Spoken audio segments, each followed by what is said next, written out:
Hey, what's up? I'm your host, Christian Patterson, here to bring you this week's edition of TV20's Inside Sports Report. The Cleveland Cavaliers' community efforts continue to bless our neighborhoods. They're in the process of renovating every rec center gymnasium in the city, and their latest ribbon cutting was held at Glenville. It's winter time in Cleveland, and most residents are spending their time indoors. So this was perfect timing for the unveiling for this neighborhood. This is our 7th court refurbishment. We've got a bunch more to go. We're really excited, but if you look at it, it looks like a brand new facility. You know, we don't just come in and put some paint up on walls. We come in, we redo the floors, we redo the nets, the hoops, we bring in basketballs, we donate all of these things to make sure that we're not just making, a cosmetic change, but a true impact in the facility so that the kids and the people of the community can take advantage of it and make the most of it as they look to make an impact in their own lives. It's special. We've done 7 of these, and every one of them has been special. The Cavaliers put a lot of effort, a lot of money into doing these floors. It's a great partnership for the city of Cleveland, but these kids get a brand new floor, and it's great to play on the floor that just looks this great. We think sports in general, and specifically basketball in this scenario, is a great way to bring people together. It's a great way to create an opportunity for people to come together through the spirit of competition or recreation or whatever it may be and truly make an impact in their lives. And we think it's something that through activity and through sport, we can make a positive change for people, not just in who they are and where they're headed in life, but how they think about things and how they relate to other people and what they do in their community. And so it has that amazing magnetism effect that allows us to pull people together in a positive way and create great positive change in these communities. Families in the Glenville community will now be able to utilize a refurbished court for years to come. It's so vital that I don't know what it would have taken us to get this done in the time that they're doing it. They're not only doing the gym floors and the rec centers, they're doing the gym floors in the CMSD schools. Where do you find a partnership like that in this country where they have NBA basketball teams? It's just a special time. You see the kids in the background enjoying this floor. We're going to make sure they take care of it, and they'll have it for a long time. And we'll be making sure that we maintain it so we don't lose what we have here. This is a partnership that was a no-brainer for us. The city of Cleveland has been unbelievable to us over the years. They're fantastic partners. And as we look at trying to make an impact in the community together, this was one that was incredibly organic and authentic to who we are as a team and as an organization. It allows our impact to live beyond Rocket Mortgage Fieldhouse in downtown Cleveland and really impact the youth and the communities in the surrounding areas.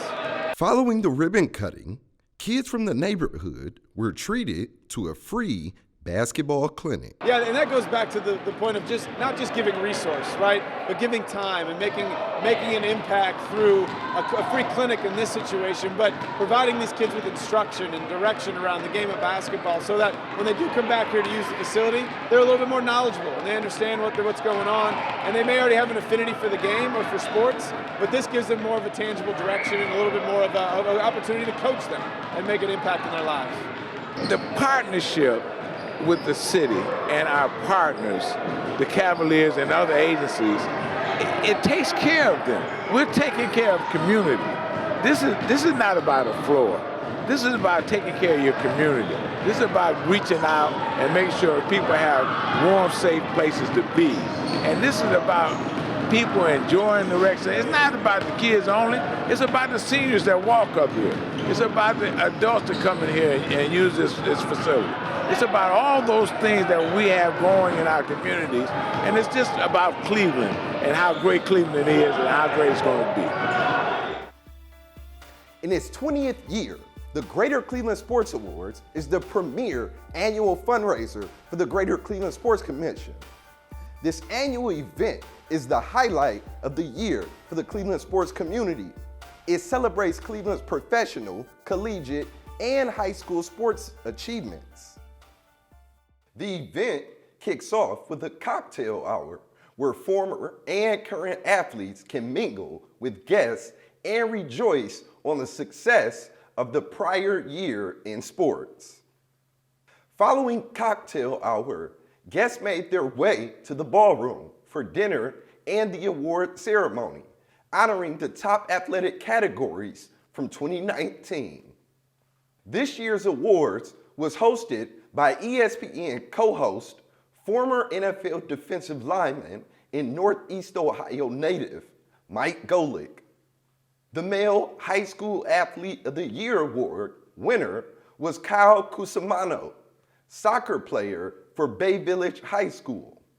Kyle has a long list of accolades that include 2019 Ohio Mr. Soccer Award, Conference MVP, as well as United Soccer Association Player of the Year, while leading his team to a 16-0 record while scoring 26 goals his senior season.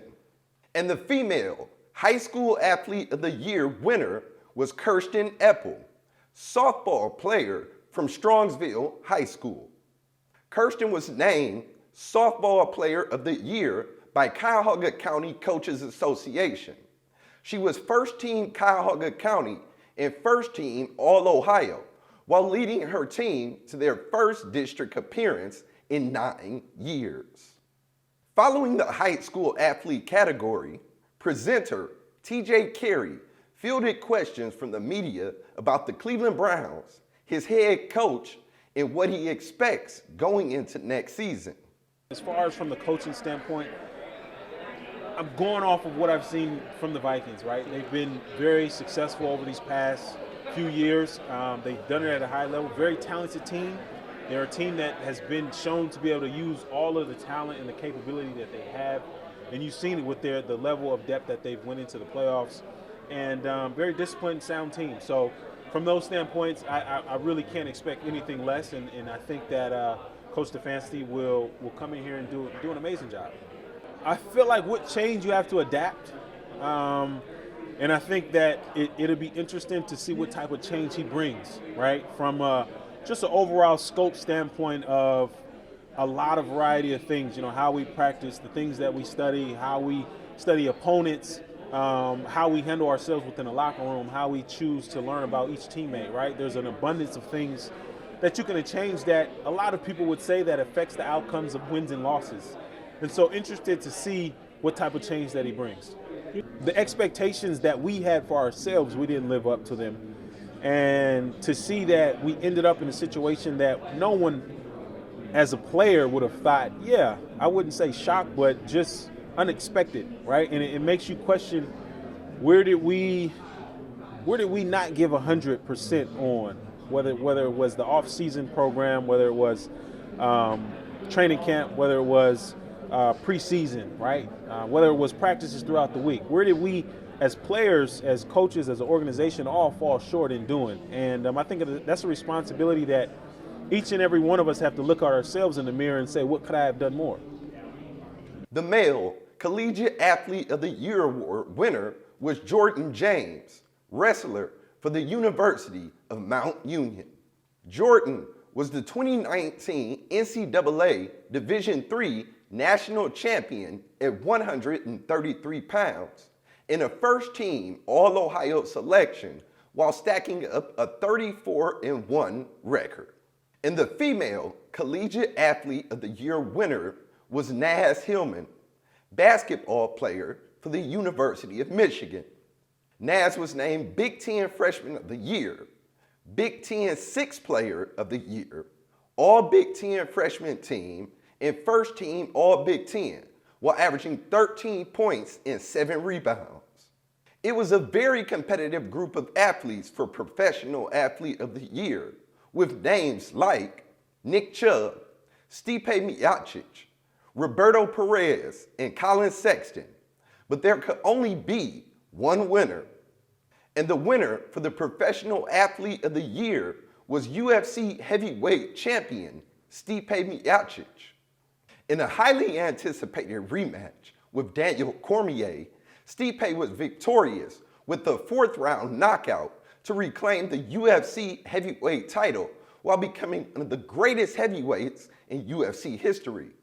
He also holds the record for most consecutive successful title defenses in the UFC heavyweight division.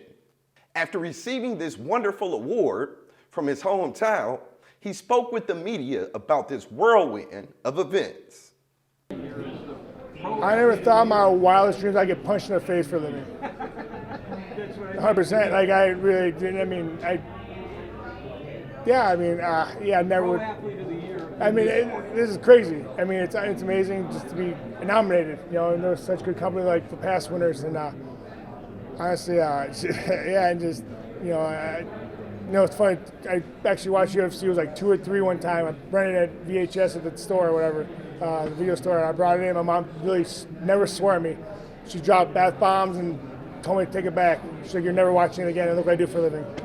She supports me fully. We'll never watch it, but it's just funny how it all works out. And but yeah. I'm just, like I said, I'm blessed and be part of such a great city and great people, and just. I mean, they do so much. I'm speechless, honestly. Gratifying, I guess you could say. I mean, it's been amazing. It's been like a glass case of emotions. You know, one minute it's good, one minute it's bad, and it's good again. You know, and I think it's kind of what Cleveland is. You know, sometimes we do good, and we kind of, I mean, I swear we get shit kicked out of us, and we're like, yeah, we'll get back at it and come back up. You know what I mean? You can blurt that out, right? We're good? All right. You know what I mean, though? Like, I mean, I feel like how it is, but I think it just also. It just showed my daughter, you know, like I lost the title, and I just want to show her that no matter what happens, stick to your guns and get back what's yours. And so I did. I want to show her that, hard work pays off. This year's Courage Award, presented by Cleveland Clinic Sports Health, was presented to Skylar Skarnacki, an 8th grader from Champion Township, Ohio, that overcame major medical and physical obstacles to return to playing competitive sports. In 2016, after beating cancer in her lungs, but not in her foot, she had surgery to amputate below the knee on her right leg. She was fitted for a prosthetic leg in March 2017. By August 2017, she was back on the soccer field, as well as participating in travel basketball. Her courage to compete keeps her on the path for greatness. Cleveland Browns' new head coach, Kevin Stefanski, was in attendance to present an award and address the media about joining the organization.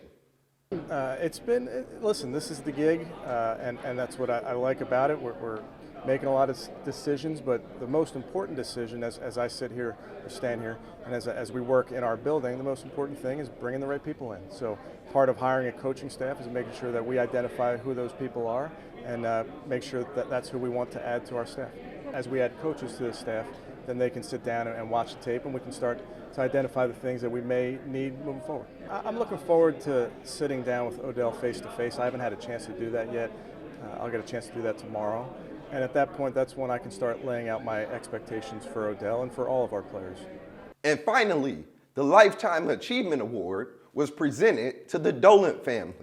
Not only does the Dolan family ownership group continue to keep the Cleveland Indians competitors in the MLB, their involvement extends beyond the ballpark and in the community. They work with organizations like the Boys and Girls Club, United Way, and the Food Bank, just to name a few. They've also restored a number of baseball fields in the city. Their efforts continue to help advance Northeast Ohio while remaining an iconic organization. Thanks for watching the Inside Sports Report.